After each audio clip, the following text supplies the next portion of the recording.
For over 100 years, tennis has been one of the most popular sports in the world.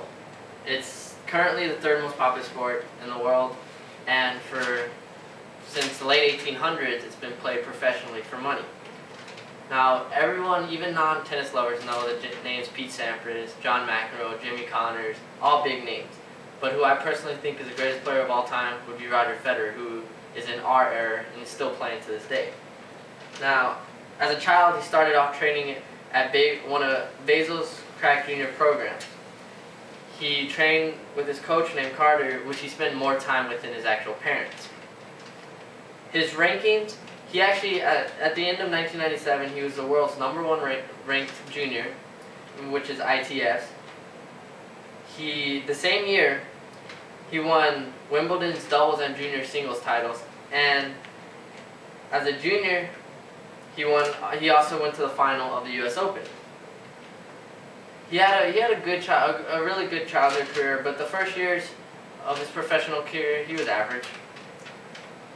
For the first 3 years, it took from '98 to 2001 for him finally to crack the top 30 in the world, which he finished 27th, and then in 2001 he finished 14th in the world. For the first 5 years, his tournaments, he only won one tournament. His winning percentage was 56%, and he did make 2 quarterfinals in those 5 years in a Grand Slam, which he managed to beat Pete Sampras in one of them. The prize money for the first 5 years was $3,709,000, which is good, but considering the next year he made over $4 million alone.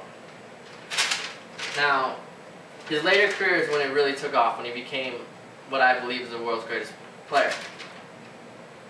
His records start off with 15 Grand Slams, which is the most by any male tennis player ever. He held the #1 record for 237 consecutive weeks, which no one's even come close to. He reached a semifinal or final in 22 straight Grand Slam appearances. And he won the Nemad Loris World Sportsman of the Year 4 consecutive years in a row. His matches, he had some great matches over the years. He has won 678 matches to 161 losses. His career winning percentage is 81%, considering the first 5 years is only 56.